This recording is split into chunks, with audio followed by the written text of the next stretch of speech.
gelombang besar perpecahan di tubuh AFC makin tak terbendung.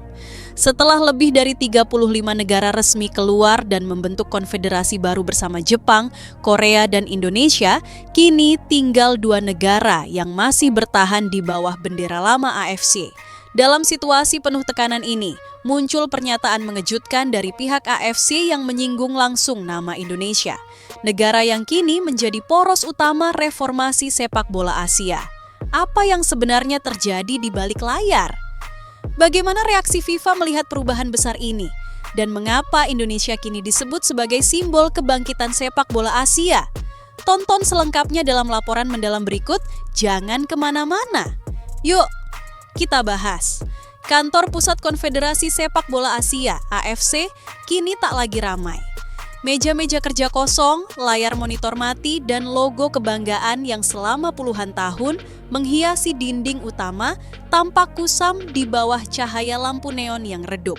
Sebuah pemandangan yang kontras dengan masa kejayaannya ketika bendera-bendera negara Asia berkibar di halaman markas dan setiap konferensi pers dihadiri puluhan jurnalis dari berbagai belahan dunia. Namun kini, di balik kesunyian itu, sebuah krisis besar sedang bergulir. AFC, organisasi yang dulu menjadi simbol persatuan sepak bola Asia, tengah menghadapi masa paling kelam dalam sejarahnya. Kisah ini bermula dari keheningan panjang di tengah badai kritik. Selama berminggu-minggu, para pejabat AFC memilih diam, menolak menanggapi tuduhan miring yang datang bertubi-tubi, manipulasi, konflik kepentingan, dan dominasi politik dari negara-negara kaya di Timur Tengah. Namun, tekanan publik terus membesar. Desakan muncul dari Federasi Besar Asia Timur, Jepang, dan Korea Selatan yang menuduh AFC tidak lagi netral dan adil. Dalam sebuah konferensi pers di Tokyo, Presiden Federasi Sepak Bola Jepang dengan suara tegas berkata, "Kami tidak akan lagi menjadi bagian dari sistem yang bobrok. AFC bukan lagi rumah sepak bola Asia, melainkan sarang para mafia berkedok kehormatan." Pernyataan itu mengguncang fondasi AFC. Tak lama berselang, Korea Selatan, Korea Utara, Irak, Uzbekistan, dan bahkan Australia mulai mempertimbangkan langkah serupa meninggalkan AFC. Apa yang awalnya tampak seperti protes biasa berubah menjadi gelombang perlawanan besar. Di media sosial, kampanye #SaveAsianFootball dan #BoykottAFC mulai mendominasi percakapan publik. Puncaknya terjadi di Doha. Dalam konferensi pers yang disiarkan ke seluruh dunia, Presiden AFC akhirnya muncul di hadapan kamera dengan wajah muram dan suara bergetar. Di hadapan puluhan wartawan internasional, ia berkata pelan, "Kami menyadari telah terjadi kesalahan besar dalam sistem kami. Kami gagal menahan pengaruh kelompok tertentu yang terlalu lama mendominasi arah sepak bola Asia." Kalimat itu seperti tamparan keras bagi seluruh tubuh organisasi. Untuk pertama kalinya, AFC secara terbuka mengakui bahwa struktur internal mereka telah dikuasai oleh kelompok-kelompok berpengaruh dari Timur Tengah, khususnya Qatar dan Arab Saudi. Media di Jepang, Korea, dan Indonesia langsung menyiarkan pengakuan tersebut sebagai breaking news. Judul-judul berita bertebaran, AFC akhirnya mengaku dominasi Qatar dan Arab Saudi picu krisis. Publik pun bereaksi keras. Ribuan komentar bermunculan di lini masa menuntut perubahan nyata. Bagi banyak orang, isu ini sudah melampaui sepak bola. Ini tentang harga diri bangsa-bangsa Asia yang selama bertahun-tahun merasa diperlakukan tidak adil dalam sistem kompetisi regional. Menurut sejumlah pengamat olahraga, akar permasalahan AFC bukan sekadar soal teknis pertandingan, tetapi struktur kekuasaan dan ekonomi yang timpang. Sejak awal 2010-an, pengaruh negara kaya minyak seperti Qatar dan Arab Saudi semakin kuat. Mereka menjadi sponsor utama berbagai turnamen AFC, sekaligus pemilik klub-klub besar yang terlibat di kompetisi antar klub Asia. Seiring berjalannya waktu, banyak keputusan penting, mulai dari penunjukan tuan rumah, jadwal kompetisi, hingga regulasi keuangan, disebut condong kepada kepentingan dua negara tersebut. Seorang analis sepak bola dari Jepang dalam wawancaranya dengan Asia Sports Review menyebut, AFC kehilangan arah karena terlalu bergantung pada dana dari Timur Tengah. Ketika uang menjadi penentu, keadilan perlahan menghilang. Fenomena ini menimbulkan ketegangan di antara negara-negara anggota. Jepang dan Korea Selatan yang selama ini menjadi poros kekuatan olahraga di kawasan merasa terpinggirkan. Sementara negara-negara Asia Tengah dan Tenggara mulai mempertanyakan apakah AFC masih menjadi rumah bersama atau hanya panggung bagi segelintir elit. Di tengah kekacauan itu, perhatian dunia tertuju pada Indonesia. Sebagai negara dengan populasi terbesar di Asia Tenggara dan basis supporter sepak bola yang masif, posisi Indonesia menjadi krusial. Data internal yang bocor dari dokumen sponsor menunjukkan bahwa lebih dari 60% pendapatan komersial AFC berasal dari pasar siaran dan penonton di Indonesia. Tanpa kontribusi ini, banyak turnamen berpotensi kehilangan daya tarik dan nilai jual. Media internasional menulis tajam, jika Indonesia keluar, maka AFC tidak lagi relevan. Beberapa laporan menyebut bahwa PSSI telah melakukan pertemuan tertutup dengan Federasi Jepang, Korea, Irak, dan Uzbekistan untuk membentuk blok baru, sebuah konfederasi alternatif bernama Asian Football Alliance (AFA), yang berkomitmen pada transparansi dan kesetaraan antar negara. Langkah ini disebut sebagai sinyal awal dari pergeseran kekuatan besar dalam dunia sepak bola Asia. Tak lama setelah gelombang penarikan diri, efek domino pun terjadi. Perusahaan-perusahaan multinasional yang selama ini menjadi tulang punggung pendanaan AFC mulai menarik diri. Nike, Emirates, Sony, hingga beberapa bank besar Asia mengumumkan pemutusan kontrak sepihak. Dalam laporan keuangan yang bocor ke publik, disebutkan bahwa 75% anggota resmi AFC telah mengundurkan diri. Ratusan staf diberhentikan. Turnamen seperti AFC Cup dan Asian Champions League dibatalkan tanpa kepastian jadwal pengganti. Di layar televisi, siaran pertandingan AFC menghilang satu persatu, digantikan oleh slot kosong dan tayangan ulang lama. Citra AFC runtuh total di mata dunia. Ketika banyak yang menilai masa depan sepak bola Asia gelap, sekelompok negara memilih menulis bab baru. Jepang, Korea, Irak, Uzbekistan, dan Indonesia disebut telah menandatangani nota kesepahaman pembentukan federasi baru bernama Asian Unity Football Confederasi (EUFC) atau Konfederasi Sepak Bola Asia Bersatu. Federasi ini berencana berbasis di Tokyo dengan sistem digital dan transparan. Dalam draft awal yang bocor ke media, terdapat 5 prinsip utama. Keadilan dan transparansi tanpa intervensi politik, pembagian hak siar yang adil antar negara, rotasi tuan rumah turnamen besar setiap edisi, larangan kepemilikan ganda klub dan sponsor, larangan absolut terhadap praktik mafia dan korupsi. Konsep ini dianggap sebagai nafas baru bagi Asia, sebuah kesempatan untuk membangun kembali fondasi sepak bola yang selama ini rapuh. Meski Qatar dan Arab Saudi bereaksi keras, menuduh negara lain iri terhadap keberhasilan mereka, opini publik dunia justru berbalik arah. Tagar global boykot AFC menjadi tren global.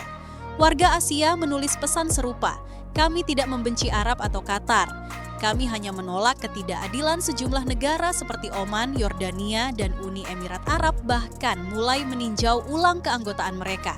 Gelombang kesadaran baru mulai tumbuh bahwa sepak bola seharusnya menjadi alat pemersatu bangsa, bukan sarana kekuasaan segelintir elit. Kini, markas besar AFC di Kuala Lumpur ibarat monumen masa lalu. Koridor panjangnya sunyi, laporan keuangan menunjukkan defisit besar, dan nama AFC perlahan hilang dari radar berita olahraga dunia. FIFA disebut mulai menimbang langkah ekstrem, menggabungkan sementara negara-negara Asia Timur ke zona Oseania agar kompetisi tetap berjalan. Namun bagi sebagian besar pengamat, ini bukan akhir, melainkan awal dari reformasi besar. Sejarah sepak bola Asia sedang ditulis ulang, tidak dengan tinta politik, melainkan dengan keberanian. Dan di antara deretan pena yang menulis bab baru itu, terdapat satu nama yang kini bergema di seluruh benua, Indonesia. Bangsa yang dulu dipandang kecil, kini berdiri sejajar dengan raksasa-raksasa Asia, menjadi simbol bahwa dalam sepak bola, seperti dalam kehidupan, keadilan selalu menemukan jalannya. Tokyo menjadi pusat perhatian dunia. Disinilah, dalam sebuah ruangan konferensi berukuran sedang dengan dinding kaca menghadap langit kota yang cerah, para perwakilan dari 5 negara berkumpul untuk menandatangani sebuah kesepakatan yang digadang-gadang akan mengubah wajah sepak bola Asia. Deklarasi pembentukan EUFC, Asian Unity Football Confederation. Tidak ada kemegahan berlebihan, tidak ada karpet merah atau pesta besar. Hanya meja panjang, beberapa bendera nasional, dan secarik kertas berisi prinsip dasar yang disepakati bersama. Namun, di balik kesederhanaan itu, tersimpan momentum bersejarah. Seorang jurnalis dari Kyodo News menulis, inilah momen di mana Asia memulai babak baru. Bukan lagi berbicara tentang siapa yang kaya dan berkuasa, tapi tentang bagaimana membangun keadilan. IUFC lahir bukan sekadar untuk menggantikan AFC, melainkan untuk memperbaiki sistem yang dianggap rusak dari dalam. Struktur organisasi ini dirancang dengan pendekatan yang lebih terbuka dan partisipatif. Setiap negara anggota memiliki hak suara yang sama tanpa dominasi dari blok ekonomi tertentu. Keputusan penting seperti penunjukan tuan rumah, pembagian hak siar, dan rotasi turnamen dilakukan melalui voting digital terbuka yang diawasi lembaga independen berbasis di Singapura. Dalam draft peraturan yang dirilis ke publik, EUFC juga memperkenalkan sistem transparansi finansial real-time, di mana seluruh pemasukan dan pengeluaran organisasi dapat dipantau secara daring oleh anggota dan sponsor. Menurut pakar hukum olahraga asal Australia, James Moore, langkah ini menjadikan EUFC sebagai salah satu konfederasi paling progresif di dunia. Jika sistem ini berjalan konsisten, Asia berpotensi menjadi contoh global dalam tata kelola olahraga modern. Di antara 5 negara pendiri EUFC, nama Indonesia muncul sebagai figur penting. Dengan pasar sepak bola yang besar, daya tarik penonton tinggi, dan kultur supporter yang unik, Indonesia dipandang sebagai kekuatan baru dalam diplomasi olahraga Asia. Federasi Sepak Bola Indonesia (PSSI) dikabarkan mendapat mandat untuk memimpin divisi pengembangan kompetisi regional yang bertugas merancang format baru turnamen antar negara dan antar klub di bawah bendera EUFC. Salah satu konsep yang tengah disiapkan adalah Asia Unity Cup, kompetisi tahunan yang mempertemukan klub-klub terbaik dari berbagai zona Asia, dari timur, tengah, hingga tenggara.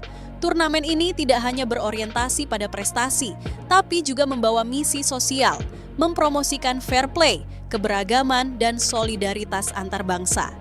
Ketua Umum PSSI dalam sebuah wawancara mengatakan, kami tidak ingin hanya membangun liga yang kompetitif, tapi juga sistem yang bermartabat.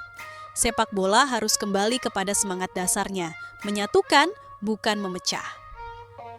FIFA, yang sejak awal memantau perkembangan krisis di AFC, kini berada di posisi serba sulit. Di satu sisi, organisasi global itu ingin mempertahankan stabilitas kompetisi di kawasan Asia. Di sisi lain, FIFA tidak dapat menolak fakta bahwa lebih dari 35 negara telah resmi meninggalkan AFC dan mengakui IUFC sebagai representasi baru sepak bola Asia. Dalam pernyataan resminya di Zurich, juru bicara FIFA mengatakan, kami menghormati keputusan negara-negara anggota dalam menentukan arah konfederasi mereka. Fokus kami adalah memastikan sepak bola Asia tetap berjalan secara profesional dan inklusif. Kalimat diplomatis itu diterjemahkan oleh banyak analis sebagai sinyal terbuka. FIFA tidak menutup pintu bagi IUFC untuk menjadi entitas resmi yang diakui dunia. Sementara itu, sejumlah sponsor besar yang sebelumnya hengkang dari AFC, termasuk Nike, Toyota, dan Samsung, mulai menyatakan minatnya untuk bergabung dengan EUFC. Sebab di mata industri, organisasi baru ini menawarkan citra bersih dan masa depan yang stabil. Namun, perjalanan ini tidak sepenuhnya mulus. Qatar dan Arab Saudi, dua negara yang masih menyatakan loyalitas terhadap AFC, menolak untuk bergabung dengan EUFC. Mereka menuduh federasi baru itu sebagai proyek politik terselubung yang ingin menggusur pengaruh mereka di kawasan. Media di Doha bahkan menulis artikel berjudul EUFC, kelahiran konfederasi bayangan yang didalangi Barat. Narasi itu menyebar cepat di platform media sosial, menciptakan perdebatan sengit di kalangan publik Asia. Sejumlah analis menilai pertarungan pengaruh ini belum berakhir. AFC masih memiliki infrastruktur yang kuat, termasuk jaringan stadion, sponsor lama, dan kontrak siaran yang belum habis masa berlakunya. Profesor olahraga internasional dari Seoul University, Han Ji-won, mengingatkan, reformasi tidak bisa hanya berhenti pada pembentukan organisasi baru. IUFC harus membuktikan diri lewat tindakan nyata, bukan sekadar simbol perubahan. Setahun setelah krisis besar itu, peta kekuatan sepak bola Asia telah berubah total. Turnamen Perdana Asia Unity Cup yang digelar di Tokyo disambut meriah, stadion penuh, hak siar laku keras, dan euforia publik terasa di setiap laga. Untuk pertama kalinya dalam satu dekade, pertandingan antar negara Asia kembali dipenuhi nuansa sportif tanpa aroma politik. Komentar jurnalis olahraga asal Irak menggambarkannya dengan sederhana, sepak bola Asia akhirnya bernapas lagi. Sementara itu, di Kuala Lumpur, gedung bekas markas AFC berdiri kosong, seperti monumen bisu dari sebuah era yang telah berlalu. Plakat bertuliskan "For the good of the game" masih tergantung di dinding utama, sebuah ironi dari masa lalu yang tak lagi bisa dipertahankan. Kisah kejatuhan AFC dan lahirnya IUFC bukan sekadar drama organisasi. Ia adalah cerminan perjalanan panjang tentang bagaimana sepak bola bisa menjadi cermin moral dan integritas sebuah bangsa. Asia kini menatap masa depan dengan hati-hati namun penuh harapan. Di tengah berbagai kepentingan dan tantangan, muncul kesadaran baru bahwa kekuatan sejati dalam olahraga bukanlah kekayaan atau kekuasaan, melainkan kepercayaan dan keadilan. Dan di babak baru itu, nama Indonesia tetap bergema, bukan hanya sebagai penonton, tetapi sebagai pemain utama dalam sejarah reformasi sepak bola Asia. Kini, saat AFC berada di ujung tanduk dan hanya 2 negara yang masih bertahan, dunia sepak bola Asia memasuki babak paling menegangkan dalam sejarahnya. Indonesia berdiri di tengah pusaran perubahan besar ini, bukan sebagai penonton, tapi sebagai motor utama yang mengguncang tatanan lama. Pertanyaannya, kini apakah langkah berani Indonesia dan negara-negara pendiri IUFC akan benar-benar menciptakan era baru yang lebih adil bagi sepak bola Asia? Ataukah ini justru akan memicu konflik kepentingan yang lebih besar di balik layar? Bagaimana menurut kamu, Sobat Bola? Apakah AFC masih bisa bertahan atau sejarah memang sudah memilih arah baru bersama Indonesia? Tulis pendapatmu di kolom komentar, karena suara kita bisa jadi bagian dari perjalanan besar ini. Terima kasih sudah menonton, sampai jumpa di bahasan berikutnya. Bravo Timnas Garuda!